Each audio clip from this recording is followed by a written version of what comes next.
Hello， 大家好，我是不随着股市只真心分享价值的 Kevin。你们最近好吗？有没有持续的在学习投资理财呢？那我们马上来看联准会的最新消息。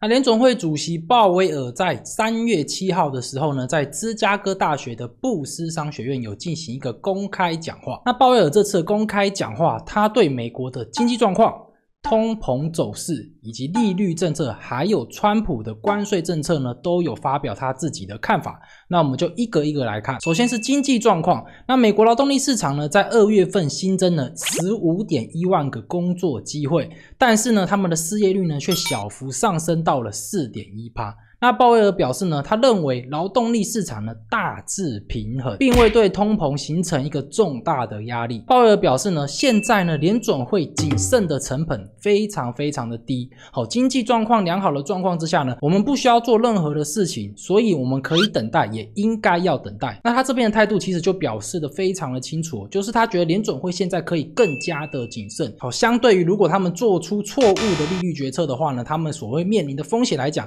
他认为现在的谨慎成本其实不高。那既然谨慎的成本不高，那他们现在就可以等到所有的经济数据都出来，或者是通膨真的有下降的时候呢，他们再调整利率就好了。那再来是对通膨走势的一个看法。那鲍威尔指出呢，通膨回到 2% 的目标呢，这个道路并不平坦，非常的曲折，特别是服务类型的价格是居高不下。那我们这边可以看到美国核心个人消费支出平减指数，可以发现到这个数值自2024年以来其实是一直在上下震荡。不过呢，鲍威尔又强调长期的通膨预期仍然是保持着稳定，这意味着联准会还是一样，他们不急于进行下一步的行动，依旧会持续的观察数据。那再来是利率政策，那尽管不确定性依然非常的高，那鲍威尔还是表示呢，美国经济状况良好，暂时没有必要急于去调整利率。他强调联准会不需要太着急，我们可以等待更明确的消息。这代表联准会可能会在即将到来的3月会议中呢，保持利率不变。最后是对川普政策的一个看法。鲍威尔提到呢，川普总统的经济政策呢，仍然有许多未知数，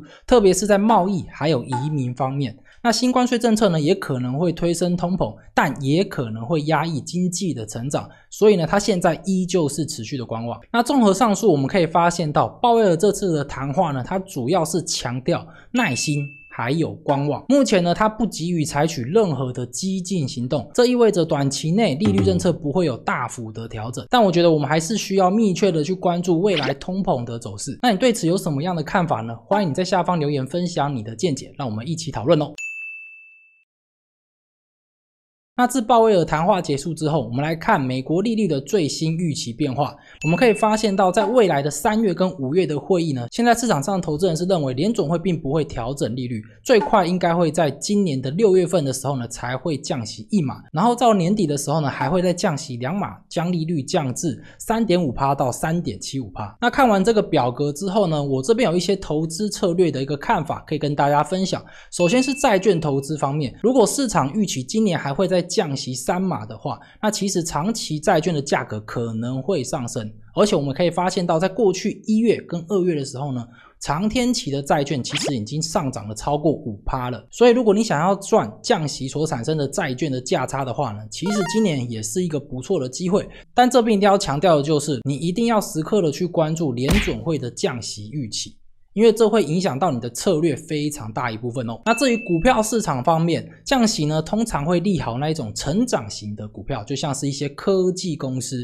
以及一些高杠杆型的企业。那什么叫高杠杆型的企业呢？就是他们企业会借非常多的钱来发展他们的业务。这样子，如果联准会降低利率的话呢，那这些企业他们所要支出的利息成本就可以减少非常的多，那当然就有利于这些企业的发展。那高杠杆型企业有哪一些呢？包含一些电信或者是航空以及能源，最著名的当然就是房地产。那至于我们投资人的现金配置，短期内呢现金利率可能会走低，那建议呢适当的配置到一些收益比较稳定的资产当中，像是美元活存最近的利率是非常的不错，但是呢如果联准会开始降息的话呢，那你的美元活存的利息呢就会减少非常的多。那如果你担心未来没有那么高利率的美元活存可以领的话，那你可以直接去购买中长天期的美国公债，你只要买下去，然后呢不要卖出，你就可以锁定你买下去那时候的利率咯。我们可以看到长天期的美国公债殖利率10年期到30年期的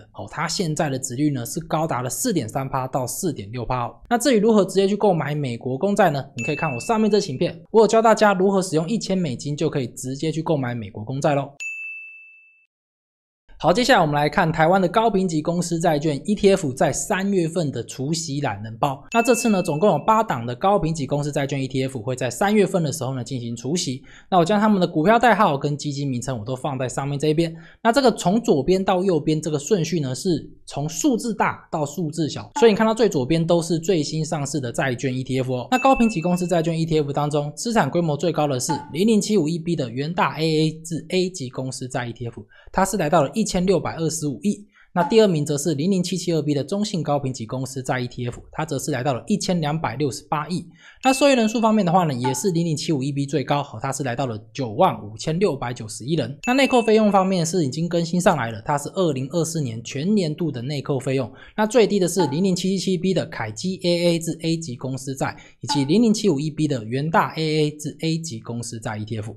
他们都是 0.25%。那接下来是平均票息率，那平均票息率最高的是 00950B 的凯基 A 级公司债 ETF， 它是来到了 6.3%。那有4档 ETF 是属于月配息的，分别是 00950B、00942B、00777B 跟 00772B。那其他4档 ETF 呢，则是属于季配息的 ETF。那3月殖利率最高的是 00836B 的永丰10年 A 级公司债 ETF， 它的殖利率是来到了 1.4%， 是4档季配息 ETF 当中呢，殖利率最高的一档 ETF。那其他月配息的 ETF 呢，他们的殖利率大概都是落在 0.4% 到 0.5%。那累积4季殖利率表现最优异的是 00751B 的元大 AA 至 A 级公司债 ETF， 它是来到了 5.3%。那填息天数跟存续期间我都放在下面这边，大家可以自行参考。那收益平准金的机制是这几档 ETF 全部都有收益平准金的机制。那保管银行我也放在下面这一边。那除息日期基本上都是落在3月17号到3月20号。那如果大家想要领这次的配息，记得要在除息日之前就要买进哦。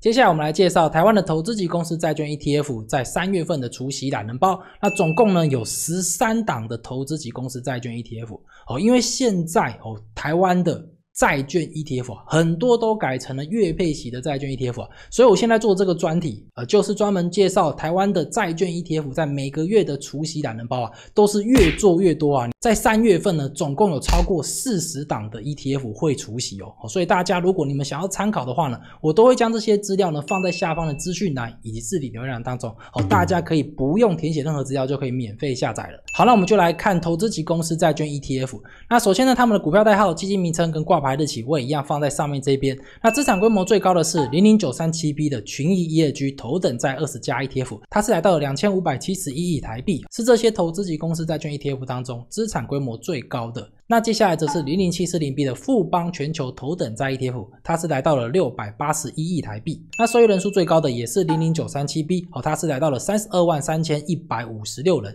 那第二名则是 00948B 的中信优息投资级债，它是来到了48788人。那内扣费用方面，左边这6档 ETF 呢，他们的内扣费用是都没有的，因为他们是在2024年成立的，所以呢，他们2024年整年度的内扣费用是不齐全的，所以我这边的话呢都没有把它标记上来。那其他 ETF当中呢，内扣费用最低的是 00948B， 它是来到了 0.17%， 是这几档 ETF 当中内扣费用最低的。那平均票息率最高的是 00968B 的元大优息头等债 ETF， 它是来到了 6.7%。那除息频率的话呢，只有一档 ETF 它是属于季配息的，那就是 00862B 的中信投资级公司债 ETF。好，那其他 ETF 的话呢，全部都是属于月配息的 ETF 那3月份的配息殖利率最高的是 00862B 因为它是季配息的嘛。那其他月配息的 ETF 基本上相差不大，但是有一档 ETF 呢，它是比较突出的，那就是 00966B 的统一 ESG 头等债15加 ETF， 它是月配息的，不过呢，它这次的月配息的殖利率呢是高达了 0.9%。那这主要是因为它在2024年12月份就挂牌了，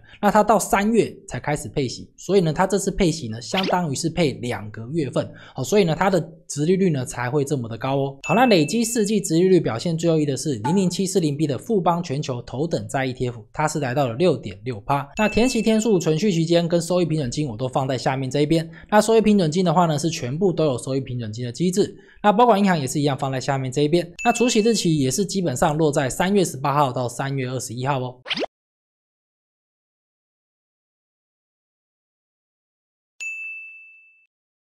好，接下来则是各产业类型债券 ETF。那各产业类型债券 ETF 呢，是一些债券 ETF 它们的综合体哦，包含金融债，或者是科技债啊、医疗债，或者是电信债。我都放在这个表格，以及我将非头等债呢也把它放在这个表格。那因为这些各产业类型的债券 ETF 都是比较冷门的，非常少人去观看。那这边的话呢，我就直接跳过。如果你想要观看的话呢，你可以按暂停自行观看哦。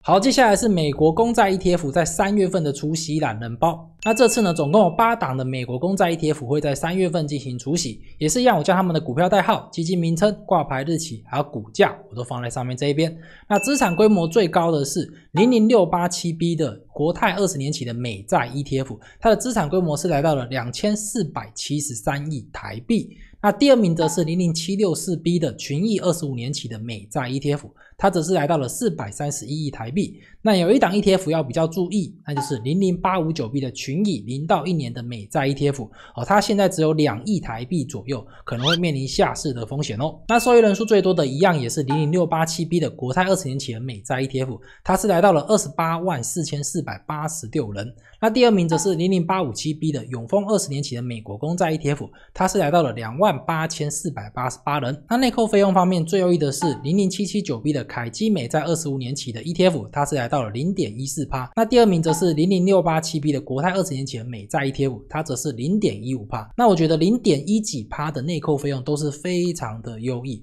因为我们只要付出的成本越少，我们拿到的报酬当然就相对来讲会比较高，而且又是美国公债 ETF。美国公债 ETF 我们通常都会把它当作是一个避险的工具，那我们当然是希望自己持有的成本越低越好，所以 Kevin 自己是非常喜欢这种内扣费用非常低的 ETF。 那接下来则是平均票息率，那平均票息率最优异的是00967B 的元大优息美债 ETF， 它是来到了 4.6%。 那除息频率方面，只有一档 ETF 它是属于月配息的，就是刚刚介绍的00967B， 因为它主要是2024年12月份才成立的，所以这档 ETF 它一成立呢，它就设定了它是月配息的，因为月配息在2024年是非常的夯，所以2024年有非常多的 ETF 发行就是月配息，或者是有一些旧有的 ETF 呢也改成月配息的。那这个表格当中其他的 ETF 呢，就是全部都是属于季配息的 ETF， 是都没有跟动哦。那3月份的殖利率表现最优异的是00857B 跟00764B， 他们都是 1.2%。 那累积4季殖利率表现最好的是00687B 的国泰20年期的美债 ETF，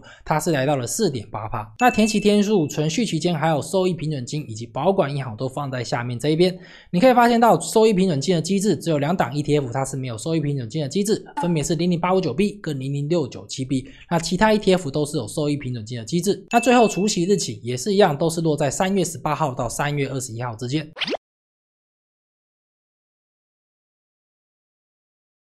好，那以上这些资讯的表格，我都会放在下方的置顶留言栏以及资讯栏当中。如果你觉得这影片对你有帮助，可以不用填写任何资料就可以免费进行下载了。那下载的同时，你也可以为这部影片点赞，这样可以鼓励 Kevin 持续制作这个专题哦。好，那我是不随这股市真心分享价值 Kevin， 我们下期影片见，拜拜。